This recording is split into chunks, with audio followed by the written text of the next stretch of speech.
네, 김영환입니다. 오늘도 같이 말씀 묵상하겠습니다. 하나님께서 우리를 여전히 사랑하시지만 정말 하나님이 사랑하지 않을 때 하나님께서 어떻게 하시느냐? 하나님께서는 그냥 두신다라는 거예요. 그게 가장 무서운 벌이죠, 사실은. 네, 바울은 7절에 이런 이야기를 합니다. 이스라엘이 구하는 그것을 얻지 못하고 오직 택하심을 입은 자가 얻었고 그 남은 자들은 우둔하여 졌느니라. 사도 바울은 사실은 하나님이 이스라엘을 사랑했지만 이스라엘이 계속해서 하나님 앞에서 하나님을 받아들이지 않자 하나님께서 어떻게 하셨는가? 그들을 그냥 놔두셨다라는 거예요. 그래서 오히려 구원이 누구에게 넘어갔는가? 이방인에게 넘어갔다라고 이야기를 했습니다. 그래서 8절에 바울은 이렇게 이야기해요. 하나님이 오늘까지 그들에게 혼미한 심령과 보지 못할 눈과 듣지 못할 귀를 주셨다 함과 같으니라. 하나님이 이스라엘 백성들이 하나님께 불순종하자 혼미한 심령을 주시고 보지 못할 눈을 주시고 듣지 못할 귀를 주셨다라는 거예요. 그래서 저주받은 삶은 무엇이냐면 혼미한 채로 이 세상을 살아가는 것이죠. 그리고 또 보지 못할 눈, 보고 있는 것 같지만 실제로 잘못 보고 있고 듣지 못하는 상태로 있으면서 오히려 자신은 잘 듣고 있다, 착각하고 있는 삶, 그 삶을 사실 하나님께서는 저주받은 삶이다 이렇게 말씀하시는 겁니다. 제가 예전에 아는 그 의사분 중에서 의사분이 이런 말을 하셨어요. 가장 무서운 환자가 누구인가? 라 그랬을 때 그분이 보니까 응급실에서 일할 때 보면 가장 위험한 상태에 있는 사람은 살려주세요 이런 사람이 아니라 정말 위급하고 문제가 있는 사람은 아무 소리도 내지 않는 사람, 미동도 없는 사람, 이런 사람이 오히려 위험하다 이렇게 이야기를 하셨습니다. 영적으로도 어떤 사람이 가장 위험한 사람이냐? 병들었는데 병든 것을 이야기하지 않고 그리고 아픔을 호소하지 않는 사람, 이런 사람이 굉장히 위험하다라고 볼 수 있죠. 자, 9절과 10절에 이렇게 이야기합니다. 또 다윗이 이르되 그들의 밥상, 원수의 밥상이 올무와 덕과 거치는 곳과 보응이 되게 하시옵고 그들의 눈, 원수의 눈은 흐려보지 못하고 그들의 등은 항상 굳게 하옵소서 이렇게 이야기했는데요. 우리가 하나님의 원수처럼 될 때의 영적인 상태가 무엇이냐? 올무, 덧, 거치는 것과 그것이 보응이 되게 하는 것. 그리고 원수가 된다는 것은 영적으로 눈이 흐려서 보지 못하는 것, 이런 것이라고 다윗이 이야기한 것처럼 영적으로 하나님의 원수가 될 때 우리 이러한 상태에 빠지게 된다라는 것입니다. 자, 여러분 퀴즈를 하나 내볼 테니까 한번 맞춰보세요. 네 마리의 쥐가 있는데 가장 스트레스를 받는 쥐는 어떤 쥐일까? 첫 번째는 무엇인가를 빼앗긴 쥐, 두 번째는 무엇인가를 빼앗은 쥐, 세 번째는 빼앗으려다가 빼앗지 못한 쥐. 네 번째는 빼앗지도 먹지도 않으려고 하는 쥐. 어떤 쥐가 가장 많은 스트레스를 1등으로 받을까요? 근데 답은 무엇이냐면 맞춰보셨나요? 스트레스를 제일 많이 받은 쥐는 두 번째, 빼앗는 쥐가 가장 스트레스를 많이 받는다고 합니다. 실험을 해보니까 오히려 빼앗긴 쥐보다 빼앗으려다가 빼앗지 못한 쥐보다 빼앗은 쥐가 오히려 스트레스 지수가 더 높다고 해요. 그러니까 빼앗지도 않고 먹지도 않으려고 하는 쥐보다 빼앗으려다가 빼앗지 못한 쥐보다 빼앗긴 쥐보다 오히려 빼앗은 쥐, 아주 욕심을 낸 쥐가 오히려 스트레스 지수는 더 높다고 합니다. 여러분, 사람도 마찬가지라고 해요. 사람도 어떤 사람이 가장 저주받은 사람이냐면 욕심 많이 내고 빼앗으려고 하는 그런 사람에게 스트레스 호르몬 지수가 가장 많이 분비가 된다고 합니다. 그러니까 하나님 앞에서 하나님이 원하시지 않는 삶, 내가 원하는 삶만을 집요하게 그렇게 살려고 하는 사람, 그 사람이 가장 스트레스 지수가 높다라는 것입니다.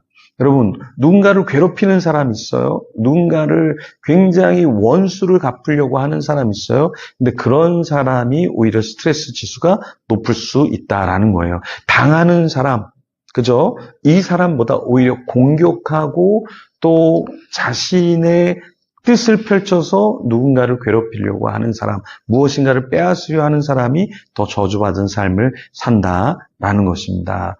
여러분, 우리가 참 좋은 크리스찬으로 산다라는 것은 무엇입니까? 병들지 않고 온전하게 사는 것이죠. 병들지 않고 온전하게 산다는 것은 하나님이 나를 구원해 주시고 나에게 은혜 주신 것을 알고 주님의 뜻을 따라서 나의 욕심을, 나의 원한을, 나의 어떠한 굉장히 쓴 마음의 뿌리를 내려놓는 것. 그리고 정말 유유자적으로 평온한 삶을 사는 것이 오히려 나에게도 복이고 주위 사람들에게도 복이다라는 것입니다.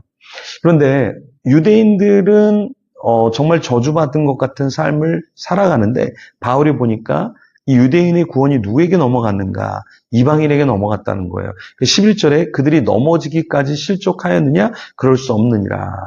그들이 넘어짐으로 구원이 이방인에게 이르러 이스라엘로 식인하게 함이니라. 이스라엘 백성들, 유대인들은 뭔가를 더 가지려고 하고 선민사상이 강했죠.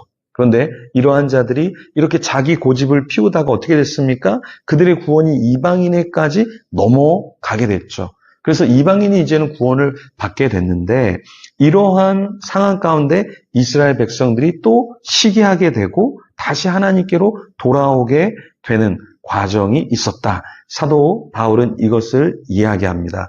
그러니까 하나님은 큰 그림 안에서 이 이스라엘도 깨우기 위해서 이스라엘이 선민사상을 갖고 있는 것을 깨트리시고 구원이 이방인에게 가게 하셨고 이방인에게 구원이 임하는 그 축복과 더불어서 다시 이스라엘 백성들이 시기나게 하시고 이스라엘 백성들이 다시 하나님 앞으로 돌아오게 하셨다라는 것입니다.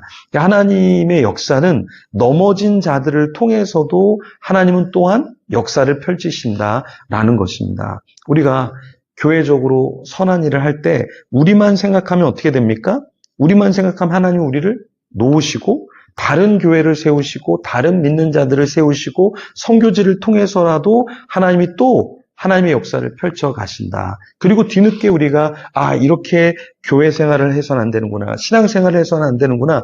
그렇게 해서 우리를 또 깨우시고 우리도 하나님이 동참케 하시는데 어떠한 성도, 어떠한 교회가 지혜로운 교회일까요? 다 빼앗긴 뒤에 깨우치는 그러한 성도 교회일까요? 그거보다 먼저 하나님이 이것을 원하시는구나. 이 섬김을 해야지 하면서 먼저 뛰어들고 먼저 헌신하는 교회를 하나님께서 기뻐하시겠죠. 이 시대에 하나님이 여전히 하나님의 구원을 펼치십니다. 그러면 우리는 어떻게 해야 될까요? 하나님의 구원 사역에 뛰어들어서 우리도 누군가에게 복음을 전하고 우리가 전하지 않으면 누군가를 통해서 복음을 하나님이 전하실 거잖아요. 그런 것 전에 우리에게 주신 구원의 감격을 가지고 주위 사람들에게 역시 하나님의 복음을 전해야 한다라는 것입니다. 사도 바울은 이런 사건을 보면서 이스라엘 백성들이 어떻게 하나님께 반응해야 하는가 그것을 사실은 이야기를 했어요. 그런데 역사적으로 구약에 보면 오벳 에돔의 집에 법궤가 머무르게 되죠. 그리고 오벳 에돔이 어떤 것을 겪게 됩니까? 축복을 받게 되죠. 그리고 그 축복으로 다윗과 그 백성들로 하여금 시기와 질투를 느끼게 하고 다시 하나님의 법궤를 성전 안에, 하나님의 전 안에 두도록 그렇게 법궤를 가지고 오죠. 이렇게 시기와 질투를 통해서 하나님이 구약에도 역사하셨는데 오늘날에도 우리가 어떻게 해야 하나님의 역사를 우리도 더 경험하고 하나님을 찬양할 수 있을까요? 복음 사역에 더 많이 뛰어들고 하나님이 원하시는 그 삶, 그래서 복음을 내 주위에 있는 사람에게도 전하고 하나님이 원하시는 무엇인가를 안다면 그 사역에 뛰어들어서 하나님을 기쁘시게 하는 것이 우리에게 필요하다라는 것입니다. 내가 하지 않으면 하나님은 누군가를 통해서 하시겠죠. 그렇기 때문에 나도 하나님이 원하시는 사역에 먼저 뛰어들어서 나를 통해서 하나님의 역사가 펼쳐지게 하는 것, 그것이 때로는 축복이다라는 것입니다. 그냥 쉬고만 있는 것이 축복이 아니라 하나님의 부르심 앞에서 적극적으로, 즉각적으로 반응한 우리가 될 때 하나님의 놀라운 역사가 펼쳐지고 나도 축복을 받는다라는 것입니다. 우리가 축복할 일이 있으면 다 축복하는데 나만 축복 안 하고 있으면 어떻게 되겠습니까? 다른 사람이 축복할 때 나도 적극적으로 축복하고 축복에 동참을 해야 되겠죠. 그런 것과 같이 우리도 하나님의 일에, 하나님의 사역에 뛰어드는 저와 여러분이 되기를 간절히 소망합니다. 무엇보다 가족의 복음을 위해서 내가 먼저 뛰어들어야 할 겁니다. 그리고 오늘 만나는 사람에게 복음을 증거해야 한다. 내가 삶으로 복음을 증거한다. 너무 좋아요. 그런데 말로도 복음을 증거하는 것이 필요합니다. 정영민 선교사님하고 이야기를 나누는데 이런 간증, 이런 이야기를 들었다고 해요. 말로 복음을 전하는 것은 한계가 있다. 내가 제대로 살지 못하는데 그래서 내가 삶으로 복음을 증거하리라 그랬는데 나중에 보니까 삶으로 복음을 증거하기가 더 어렵고 그렇지 못하다라는 거예요. 그러니까 말로도 전하지 않고 삶으로도 전하지 못하니까 결국에 복음 증거하는 사람이 없게 되었다라는 이야기를 들으셨다고 하는데 그렇습니다. 우리가 삶으로 증거하는 거 너무나 중요하지만 또 입술로 우리의 말로 복음을 전파하는 것도 필요하다. 그래서 하나님의 백성들이 조금 더 빨리 돌아오고 같이 예배하고 같이 하나님 앞으로 나아가는 것이 필요하다라는 것입니다. 꼭 우리 교회에 데려오라는 것이 아니라 하나님의 사람이 하나님 앞으로 돌아갈 수 있도록 우리가 복음사에게 적극적으로 선교지든 국내든 상관없이 우리가 열심히 하나님의 사역에 동참하고 무엇보다 구원에 있어서 하나님의 기쁨을, 구원의 기쁨을 누릴 수 있도록 해야 한다는 것이죠. 이 시간에 같이 한 영혼을 생각하면서 믿지 않는 영혼을 생각하면서 오늘도 기도하면서 또 나 자신이 복음의 하나님의 대사가 되도록 그리스도의 편지가 되도록 같이 기도하면서 하나님 앞에 나아가겠습니다. 기도하겠습니다.